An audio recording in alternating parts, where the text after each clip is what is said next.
I'm sure most of you are familiar with the National Environmental Management Act of Biodiversity, Act number 10 of 2004. But for those of you that don't know, it aims to conserve our country's biodiversity. Now, what is peculiar about this is that the same individuals that made this legislation are the same individuals that are currently valuing economic growth over environmental protection.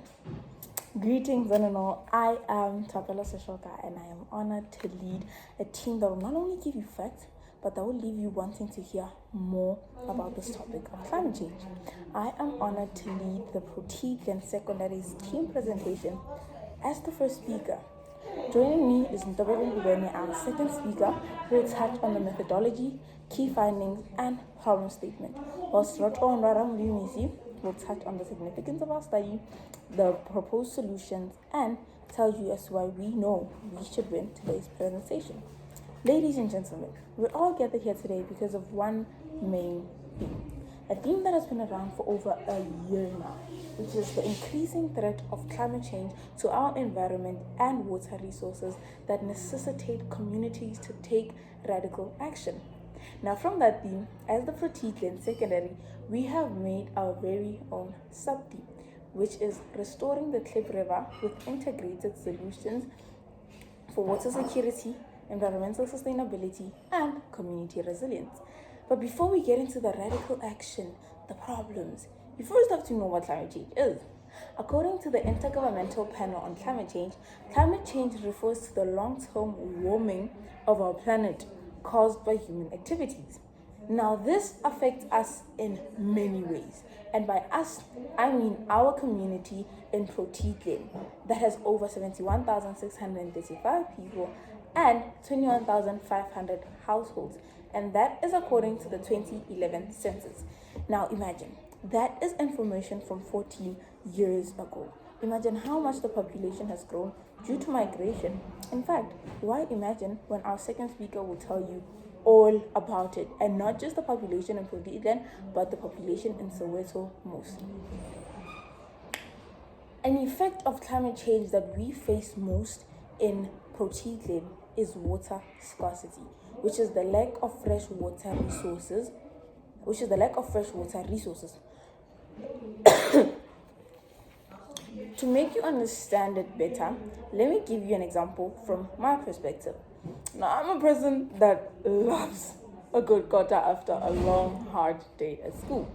Now, imagine my surprise when I went to buy a quota and I was told, oh no, today we can't serve you your favorite quota. Our utensils are dirty and there's water shedding.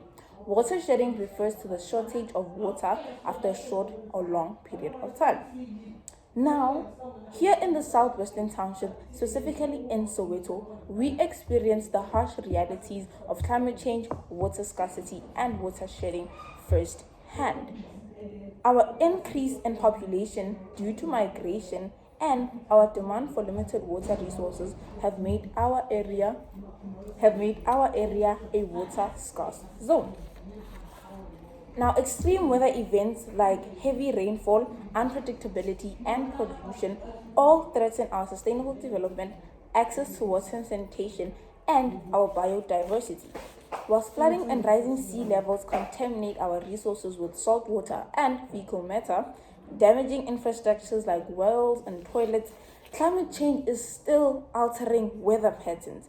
And while studies have shown its impact on a global scale, there is still need for further research on a local level. Hence, our study aims to investigate the interconnection of water and climate change using vulnerability assessment frameworks. Now, as I leave the stage and our second speaker comes to continue, I'd like to leave you with these wise words. We are the change you've been waiting for. We are the change, and change is coming. Those are the wise words from Greta Thunberg, a climate change activist. But I, Thapelo Seshoka, would like to add on that and say, we are not just coming, we are already here. So we can't just sit around and let climate change hurt our communities. We can't just sit around and do nothing. As you sit here, I am seeing the change makers of tomorrow. And not just tomorrow, I am seeing the change makers of today. So let us not wait 5 years to do the change. Let us not wait 10 years to do the change. Let us do the change now.